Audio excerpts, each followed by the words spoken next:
ವೀಕ್ಷಕರೇ ನಮಸ್ಕಾರ. Father Muller's ಆಸ್ಪತ್ರೆ ಕಂಕನಾಡಿ ಇವರು ಅರ್ಪಿಸುವ ಆರೋಗ್ಯ ಕಿರಣ ವೈದ್ಯರೊಂದಿಗಿನ ಸಂವಾದ ಕಾರ್ಯಕ್ರಮ. ಸೊ ಇವತ್ತಿನ ಸಂವಾದ ಕಾರ್ಯಕ್ರಮದಲ್ಲಿ ನಾವು ಬೈಪೋಲರ್ ಎಫೆಕ್ಟಿವ್ ಡಿಸಾರ್ಡರ್ ಅಂದರೆ ಮಾನಸಿಕತೆಗೆ ಸಂಬಂಧಪಟ್ಟ ವಿಶೇಷ ರೋಗದ ಬಗ್ಗೆ ತಿಳಿತಾ ಇದ್ದೇವೆ. ಈ ವಿಷಯದಲ್ಲಿ ನಮಗೆ ಹೆಚ್ಚಿನ ಮಾಹಿತಿಯನ್ನು ನೀಡ್ತಾ ಇದ್ದಾರೆ ಮನೋರೋಗ ತಜ್ಞ ಡಾಕ್ಟರ್ ಪವಿತ್ರ ವಿ ರಾವ್. ನಿಮಗೆ ಕಾರ್ಯಕ್ರಮಕ್ಕೆ ಸ್ವಾಗತ ಮಾಡ್ತಾ ಇದ್ದೇನೆ. ಸೊ ನಮಗೆ ಹೊಸ ಹೆಸರು ಕೇಳೋದಕ್ಕೆ ಇದು ವಸ್ತು ಅಂತ ಅನಿಸ್ತಾ ಇದೆ, ಬೈಪೋಲರ್ ಎಫೆಕ್ಟಿವ್ ಡಿಸಾರ್ಡರ್ ಅಂತ. ಏನಿದು ಹೆಸರಿನ ಬಗ್ಗೆ ಒಂದಿಷ್ಟು ಮಾಹಿತಿ ಬೇಕು ಅಂತ ಅನಿಸ್ತದೆ. ಹೌದು, ಹೆಸರು ತುಂಬಾ ಕಮ್ಮಿ ಕೇಳುವಂತದ್ದು, ಬಟ್ ಇದು ಕಾಯಿಲೆ ಕಮ್ಮಿ ಅಲ್ಲ.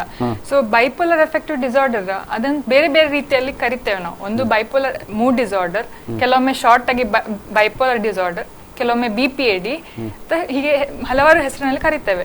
ಸೊ ಇದರಲ್ಲಿ ಮುಖ್ಯವಾಗಿ ನಮ್ಮ ಎಫೆಕ್ಟ್ ಅಂದ್ರೆ ನಮ್ಮ ಭಾವನೆ, ನಮ್ಮ ಇಮೋಷನ್ಸ್ ಎಫೆಕ್ಟ್ ಆಗುತ್ತೆ. ಅದು ನಮ್ಮ ನಿಯಂತ್ರಣದಲ್ಲಿ ಇರುವುದಿಲ್ಲ. ಸೊ ಹೆಚ್ಚಾಗಿ ಜಾಸ್ತಿ ಸಂತೋಷ, ಇಲ್ಲ ಜಾಸ್ತಿ ಸಿಟ್ಟು, ಇಲ್ಲ ಜಾಸ್ತಿ ಬೇಜಾರ್ತನೆ, ಹೀಗೆ ಆಗತ್ತೆ. ಸೊ ಅದು ಪೋಲಾರ್ ಅಂತ ಉಂಟಲ್ಲ, ಅಂದ್ರೆ ಎರಡು ವಿಧದಲ್ಲಿ ಅದು ಎಫೆಕ್ಟ್ ಆಗತ್ತೆ. ಸೊ ಸಂತೋಷ ಮತ್ತೆ ಸಿಟ್ಟು ಅನ್ನು ನಾವು ಮೇನಿಯಾ ಅಂತ ಕರಿತೇವೆ, ಇಲ್ಲ ಉನ್ಮಾದ ಕಾಯಿಲೆ. ಮತ್ತೆ ಬೇಜಾರುತನನ್ನು ನಾವು ಡಿಪ್ರೆಷನ್ ಅಂತ ಕೇಳ್ತೇವೆ, ಅಂದ್ರೆ ಖಿನ್ನತೆ ಅಂತ. ಸೊ ಬೈಪೋಲರ್ ಎಫೆಕ್ಟಿವ್ ಡಿಸಾರ್ಡರ್ ಅಂದ್ರೆ ಮೇನಿಯಾ ಮತ್ತೆ ಡಿಪ್ರೆಷನ್ ಜೊತೆ ಅಲ್ಲ, ಒಂದಾದ್ಮೇಲೆ ಮೇನಿಯಾದಲ್ಲಿ ಇರ್ತಾರೆ, ಒಂದು ಡಿಪ್ರೆಷನ್ ಅಲ್ಲಿ ಇರ್ತಾರೆ. ಸೊ ಹಾಗೆ ತುಂಬಾ ಸತಿ ಪದೇ ಆಗಿ ಬರ್ತಾ ಇರ್ತದೆ ಈ ಕಾಯಿಲೆ. ಇದೊಂದ್ರೆ ಈ ಕಾಯಿಲೆ ಮತ್ತೊಂದಿಷ್ಟು ಅಂದ್ರೆ ಈ ಕಾಯಿಲೆ ಹೇಗೆ ಅಂದ್ರೆ ಎಲ್ಲರಿಗೂ ಸಾಮಾನ್ಯವಾಗಿರುವಂತದ್ದು ಅಥವಾ ಯಾರಿಗೆ ಇದು ಕಾಡ್ತದೆ ಅನ್ನುವಂತ ಪ್ರಶ್ನೆ ಬರ್ತದೆ. ಆಕ್ಚುಲಿ ಜನಸಂಖ್ಯೆಯಲ್ಲಿ ನೋಡುವಾಗ ಈ ಕಾಯಿಲೆ ಸಾಮಾನ್ಯವಾಗಿ 1-2% ಜನರಲ್ಲಿ ಇದು ಕಂಡು ಬರ್ತದೆ. ಸೊ ಅಂದ್ರೆ 100 ಜನರು ತಕೊಂಡ್ರೆ ಅದರಲ್ಲಿ ಒಬ್ಬರಿಗೆ ಇಲ್ಲ ಇಬ್ಬರಿಗೆ ಈ ಕಾಯಿಲೆ ಬರ್ತದೆ. ಸೊ ಈಗ 1000 ತಕೊಂಡ್ರೆ 10-20 ಜನರಿಗೆ ಈ ಕಾಯಿಲೆ ಇರ್ತದೆ ಅಂತ ಲೆಕ್ಕ. ಸೊ ಅದಕ್ಕೆ ಇದು ಕಾಯಿಲೆ ಹೇಗೆ ಶುರು ಆಗತ್ತೆ ಅಂದ್ರೆ, ಇದು ಮುಖ್ಯವಾಗಿ ಈ ಕಾಯಿಲೆಗೆ ಕಾರಣ ಜೆನೆಟಿಕ್. ನಮ್ಮ ಜೀನ್ಸ್ ಇದೆಲ್ಲ, ಜೀನ್ಸ್ ಅಲ್ಲಿ ಪ್ರಾಬ್ಲಮ್ ಆಗುವಂತದ್ದು, ಅನುವಂಶಿಕವಾಗಿ ಬರ್ತದೆ. ಸೊ ಜೀನ್ಸ್ ಅಲ್ಲಿ ಪ್ರಾಬ್ಲಮ್ ಅಲ್ಲಿ 2 ಕಾರಣ ಇದೆ. ಒಂದೇನಂದ್ರೆ ಅನುವಂಶಿಕವಾಗಿ, ಅಂದ್ರೆ ತಂದೆ ತಾಯಿ ಇಲ್ಲ ಅಜ್ಜಿ ಯಾರಿಗಾದ್ರು ಫ್ಯಾಮಿಲಿಯಲ್ಲಿ ಇದ್ದವರಿಗೆ ಅದು ಬರ್ತದೆ. ಇನ್ನೊಂದೇನಂದ್ರೆ, ಈಗ ಫ್ಯಾಮಿಲಿಯಲ್ಲಿ ಯಾರಿಗೂ ಇಲ್ಲ, ಅನುವಂಶಿಕವಾಗಿ ಯಾರಿಗೂ ಇಲ್ಲದಿದ್ರೆ ಅವರಲ್ಲಿ ಅದು ನಮ್ಮ ಸೆಲ್ ಇದಾಗತ್ತಲ್ಲ, ಸ್ಟಾರ್ಟ್ ಆಗುವಾಗ, ಅದನ್ನು ಡಿವೈಡ್ ಆಗುವಾಗ ಅಲ್ಲಿ ಏನಾದ್ರು ತೊಂದರೆ ಆಗಿಬಿಟ್ಟು ಈ ಕಾಯಿಲೆಯನ್ನು ಉತ್ಪನ್ನ ಮಾಡುವಂತ ಜೀನ್ಸ್ ಅದರಲ್ಲಿ ಬರ್ತದೆ. ಸೊ ಹಾಗೆ ಇದು ಕಾಯಿಲೆ ಶುರು ಆಗುತ್ತೆ.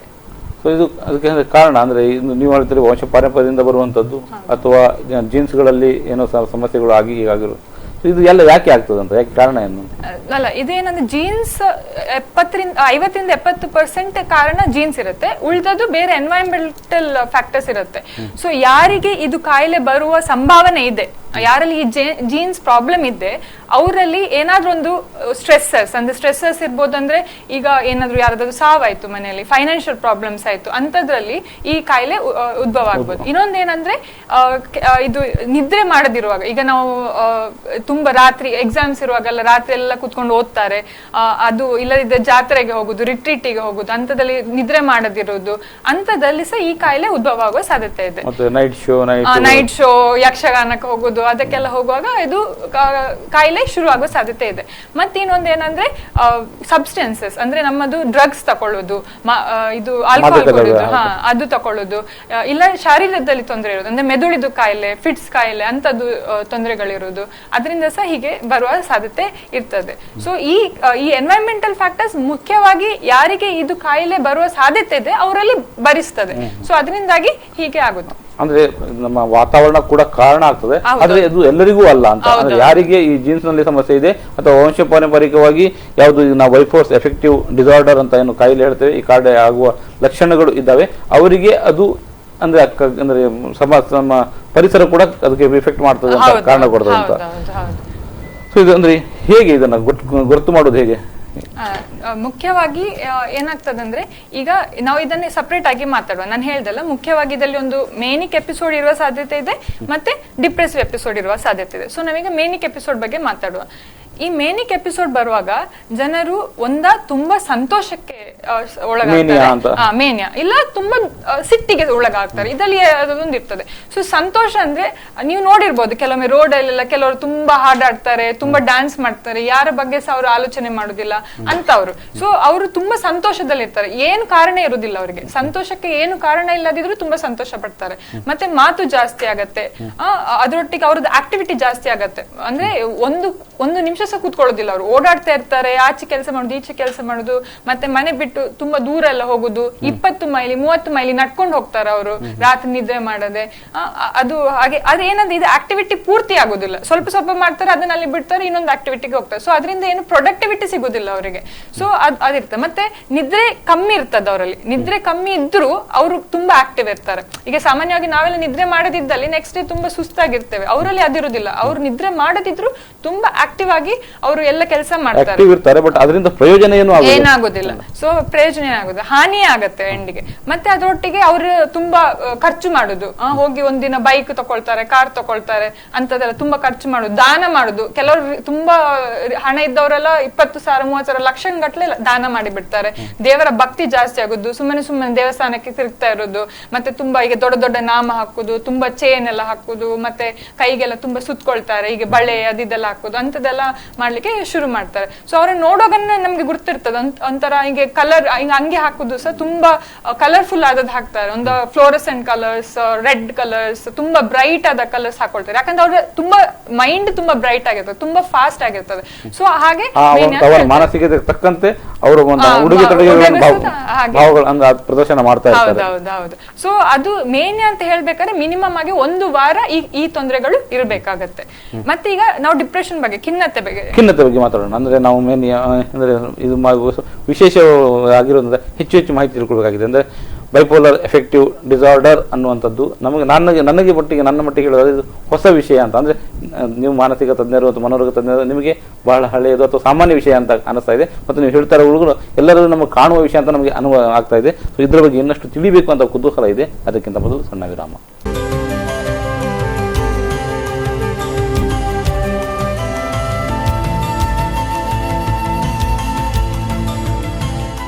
ಶಿಕ್ಷಕರೇ, ವಿರಾಮದ ಬಳಿಕ ಆರೋಗ್ಯ ಕಿರಣ ವೈದ್ಯರೊಂದಿಗಿನ ಸಂವಾದ ಕಾರ್ಯಕ್ರಮಕ್ಕೆ ಮತ್ತೆ ಸ್ವಾಗತ. ನಾವೀಗ ಬೈಪೋಲರ್ ಎಫೆಕ್ಟಿವ್ ಡಿಸಾರ್ಡರ್ ಈ ಬಗ್ಗೆ ತಿಳಿತಾ ಇದ್ದೇವೆ. ನೀವು ಮೇನಿಯಾ ಬಗ್ಗೆ ಹೇಳ್ತಾ ಇದ್ದೀರಿ, ಅಂದ್ರೆ ಅವರು ಹೇಗಿರ್ತಾರೆ ಅಂತ. ಅಂದ್ರೆ ಈ ರೋಗಕ್ಕೆ ಒಳಗಾಗಿರುವವರು, ಅವರ ಮಾನಸಿಕ ಅಂದ್ರೆ ಸಂತೋಷಕ್ಕೆ ಅಥವಾ ದುಃಖಕ್ಕೆ ಒಳಗಾಗಿರುವವರು, ಅವರ ಮೇನಿಯಾ ಬಗ್ಗೆ ಹೇಳ್ತಾ ಇದ್ರಿ. ಅದ್ರ ಮುಂದುವರೆದ ಭಾಗ ಏನಂದ್ರೆ ಈಗ ನಾವು ಖಿನ್ನತೆ ಬಗ್ಗೆ ಮಾತಾಡುವ.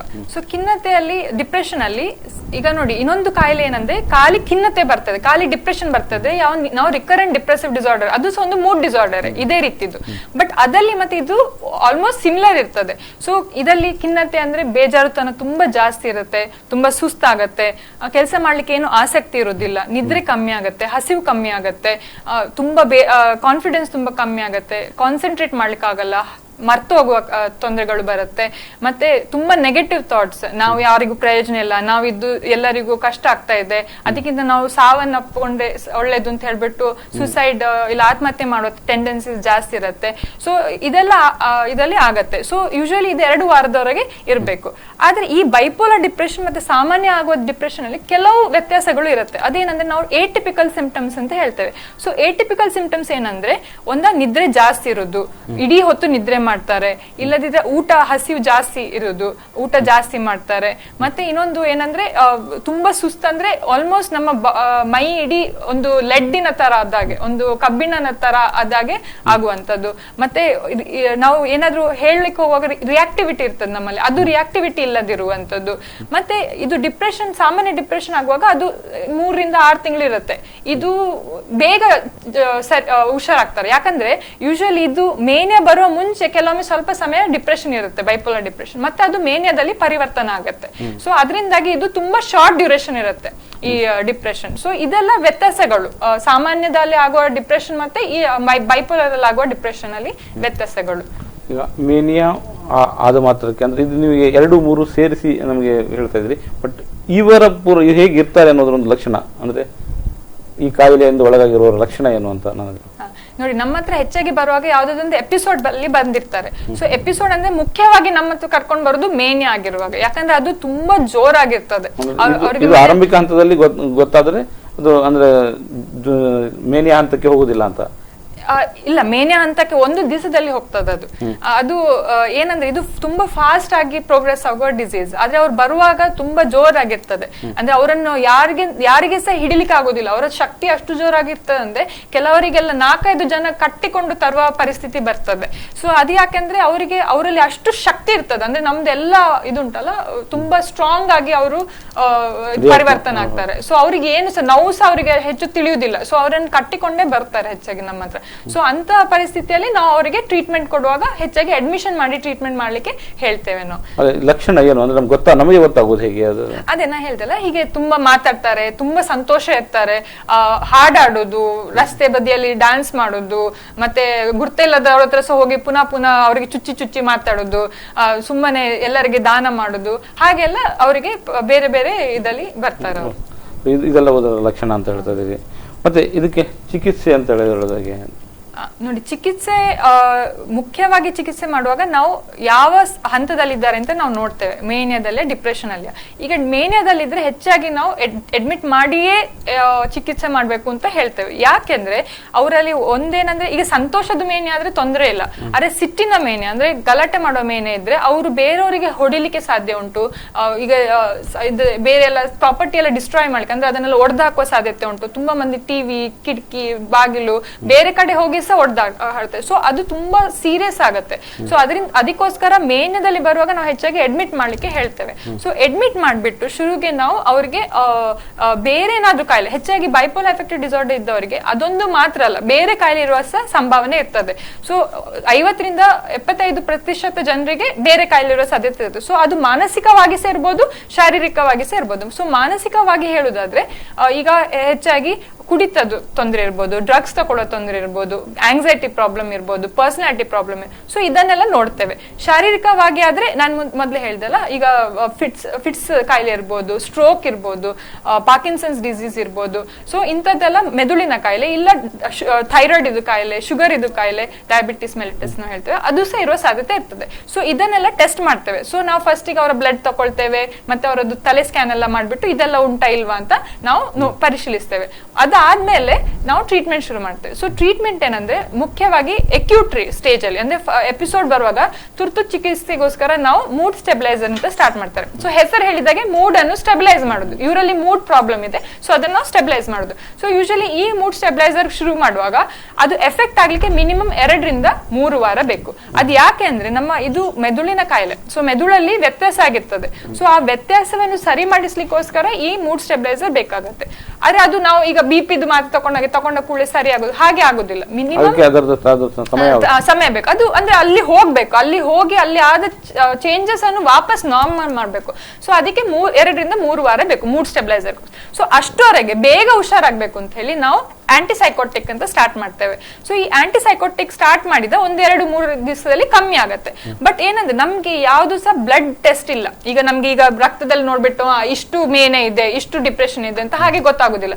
ಸೊ ಅದಕ್ಕೋಸ್ಕರ ನಾವು ಅದನ್ನು ನಾವು ಮಾತ್ರೆ ಸ್ಟಾರ್ಟ್ ಮಾಡುವಾಗ ಚಿಕ್ಕ ಡೋಸ್ ಅಲ್ಲಿ ಸ್ಟಾರ್ಟ್ ಮಾಡಿಬಿಟ್ಟು ಜಾಸ್ತಿ ಮಾಡ್ತಾ ಹೋಗ್ತೇವೆ.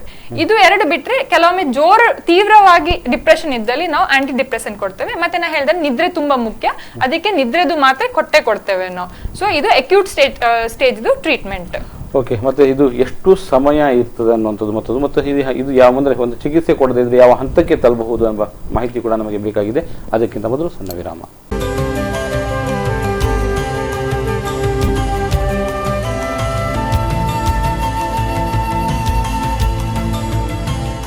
ವೀಕ್ಷಕರೇ, ಆರೋಗ್ಯ ಕಿರಣ ವೈದ್ಯರೊಂದಿಗಿನ ಸಂವಾದ ಕಾರ್ಯಕ್ರಮ. ಈ ಕಾರ್ಯಕ್ರಮದಲ್ಲಿ ನಾವು ಬೈಪೋಲರ್ ಎಫೆಕ್ಟಿವ್ ಡಿಸಾರ್ಡರ್ ಅಂದರೆ ಮಾನಸಿಕತೆಗೆ ಸಂಬಂಧಪಟ್ಟ ಕಾಯಿಲೆ, ಸಾಮಾನ್ಯ ಎಲ್ಲರಿಗೂ ಇರುವಂಥದ್ದು. ಈ ಕಾಯಿಲೆಯ ಲಕ್ಷಣಗಳೇನು ಮತ್ತು ಅದರ ಇದು ಹೇಗೆ ಬರ್ತದೆ ಅನ್ನೋ ಬಗ್ಗೆ ಒಂದಿಷ್ಟು ಮಾಹಿತಿಯನ್ನು ಕೊಡ್ತಾ ಇದ್ರು.